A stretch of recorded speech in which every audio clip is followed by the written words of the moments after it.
Yang ada di zaman dulu, orang-orang hebat di zaman dulu, sekarang nggak ada. Sekarang situasinya apa? Islam sedang ditekan.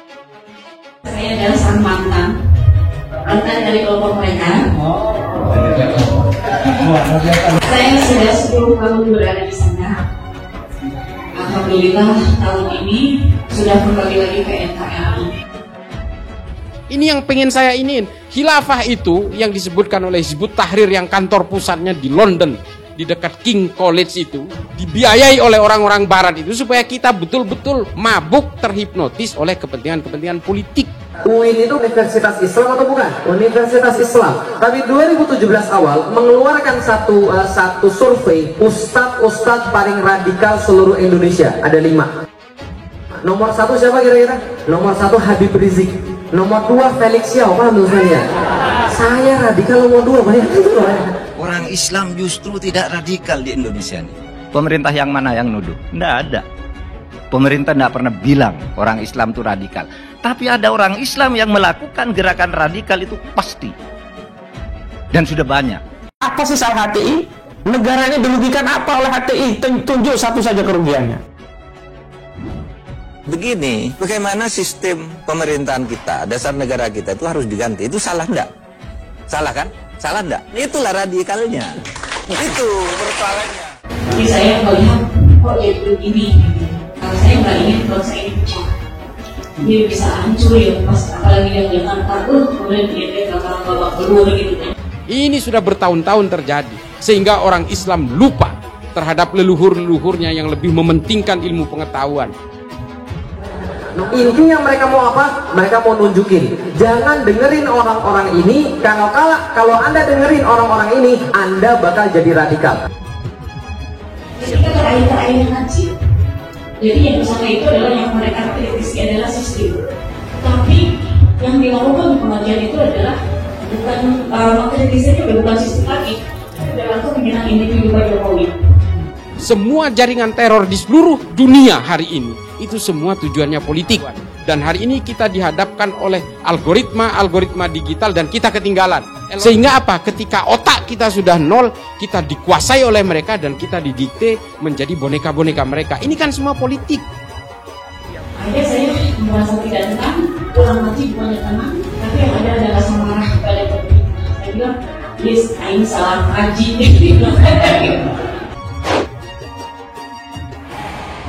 Bersama umat tegakkan khilafah. Takbir. Jadi setelah saya sadar, merasa keluar dari sana bahwa ini adalah upaya kudeta terhadap negara.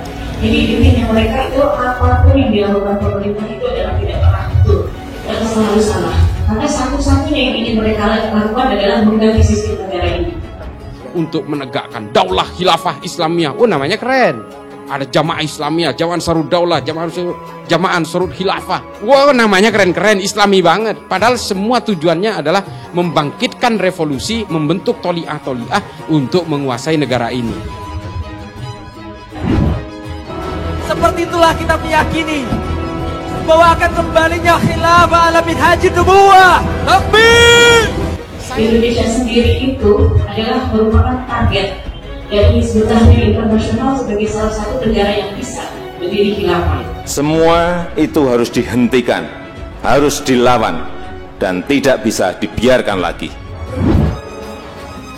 Baik itu dalam hal pemerintahan, sebagaimana kami, kita yakin terhadap setiap janji Allah dan Rasulullah. Coba itu, Taliban, bangga banget kita usir asing. Hari ini apa? Mereka ngemis-ngemis kepada asing. Ini dunia hari ini. Tidak mungkin satu negara bisa hidup tanpa bantuan negara lain, kafir-kafir lain. Ini yang harus kita pahami. Kita tahu bahwa 500 tahun khilafah Turki Utsmani berkuasa dan menguasai berbagai bidang kehidupan lalu jatuh. Bahwa kelahiran NU dan Muhammadiyah telah menetapkan sebuah arah peradaban baru dalam berpolitik. Muncullah apa yang disebut dengan NKRI, muncullah dengan ideologi Pancasila.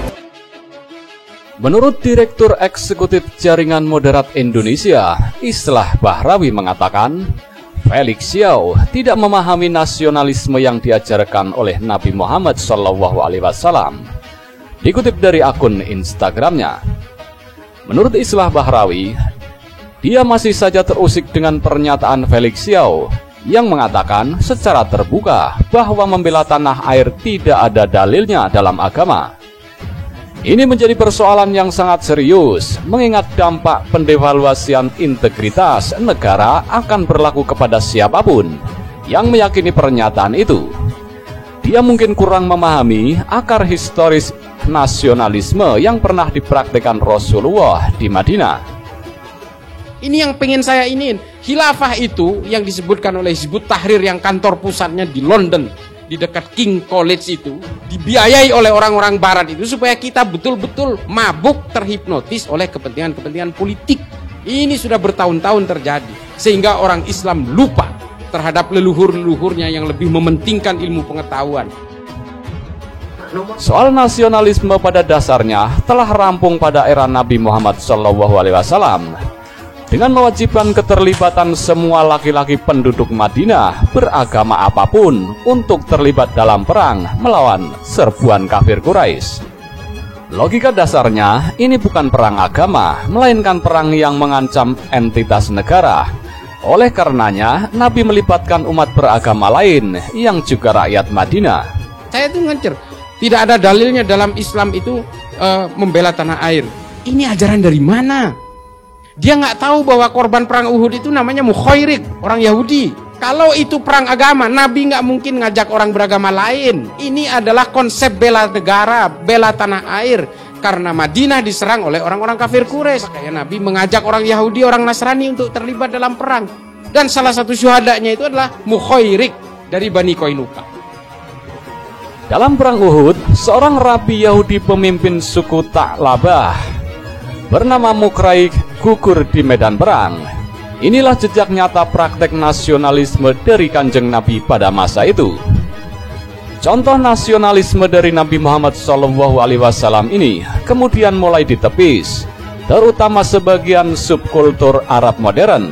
Sejak munculnya pemahaman baru dengan obsesi arus politik utama, khilafah, sistem politik ini tidak menghendaki batas negara yang dianggap warisan imperialisme. Hingga akhirnya hartanya diwariskan ke Nabi. Nabi membuat harta warisan dari Mukhoirik sebagai modal awal Baitul Mal pertama di Madinah. Jadi Baitul Mal kita ini dimodali orang Yahudi, bos. Ini adalah konsep-konsep kehidupan di Madinah yang oleh Nabi diadaptasi pada saat itu. Nah, ini ajaran Felix Xiao yang mengatakan tidak ada dalilnya, ini dari mana? Di kawasan Arab, pertentangan nasionalisme dan agama memang tidak pernah lepas dari diskursus dan polemik.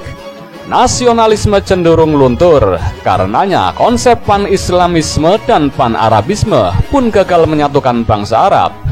Postulat politik, rawan konflik, inilah yang berusaha diusung ke negara kita belakangan ini dalam berbagai kemasan. Apa yang Anda lakukan jika Felix Xiao sebut Indonesia negara togut? Ironisnya, nilai nasionalisme dan patriotisme ala Madinah yang tidak membatasi keimanan ini justru lebih dihargai dengan diadopsi oleh banyak filsuf barat. Habermas dan Steinberger merumuskan Verfassungspatriotismus atau patriotisme konstitusional yang dirasionalisasi persis seperti pasal pembelaan negara berbasis pluralisme dan piagam Madinah. Mencintai dan membela tanah air adalah dimensi universal umat manusia tanpa sekat. Binatang saja akan melawan jika sarangnya dilanggar, kata filsuf Karl Lowenstein. Sepertinya Felix Xiao belum paham bahwa binatang juga bisa memberi pelajaran. Seperti diketahui, daftar penceramah intoleran dan radikal di tanah air belakangan beredar luas dan viral usai Presiden Joko Widodo atau Jokowi mewanti-wanti istri TNI Polri tak mengundangnya. Dalam daftar yang beredar luas itu, Ustadz Felix Xiao kembali disebut sebagai penceramah intoleran dan radikal. Ini terlihat dalam daftar penceramah radikal terindikasi intoleran dan radikal yang beredar di grup-grup WhatsApp. Nama Felix Xiao pun muncul dalam daftar tersebut dan berada dalam posisi nomor urut 2. Tak ketinggalan Ustadz Abdul Somad atau UAS pun masuk daftar 10 besar bersama Ustadz Felix. Hanya saja Ustadz Abdul Somad atau UAS menempati urutan kelima setelah Ustadz Fatih Karim dari Bogor. Bukannya menyampaikan protes, Ustadz Felixio justru membagikan tangkapan layar pesan WhatsApp bersih 10 daftar penceramah radikal itu dalam akun Instagram pribadinya. Dalam komentarnya, Ustadz Felix mengatakan, beredar viral 180-an nama penceramah radikal dan disarankan enggak boleh diundang dan didengar. Penceramah yang pernah dilabeli anggota HTI itu menambahkan bahwa tahun 2017 dirinya menjadi tokoh radikal nomor 2 setelah Habib Rizik Syihab. Sekarang jadi nomor 2 lagi, kapan aku bisa number 1? Ujarnya sambil memberikan emotikon tertawa. Selang beberapa hari setelah Presiden Joko Widodo atau Jokowi meminta TNI Polri tidak lagi mengundang penceramah radikal, Badan Nasional Penanggulangan Terorisme atau BNPT meminta jajaran kementerian, lembaga pemerintah hingga masyarakat harus ikut memberi perhatian. Direktur Pencegahan BNPT, Brigjen Ahmad Nur Wahid dalam keterangannya pada Sabtu 5 Maret 2022 menyebutkan bahwa paham radikalisme sejatinya adalah paham yang menjiwai aksi terorisme yang selalu memanipulasi dan mempolitisasi agama. Dia menyebutkan penceramah radikal jangan dilihat dari penampilannya, tapi dari isi materi ceramah yang disampaikan. Seperti itulah kita meyakini bahwa akan kembalinya khilafah ala minhajin nubuwah. Takbir! Bersama umat tegakkan khilafah. Takbir! Khilafah dibicarakan sama Sayyidina Ali dan Muawiyah menghasilkan perang besar setelah Rasulullah. Maka kemudian ketika Taqiyuddin An-Nabhani mencoba membicarakan khilafah di Palestina, tolak. Sampean mau ikut yang itu? Sampah kok diikuti.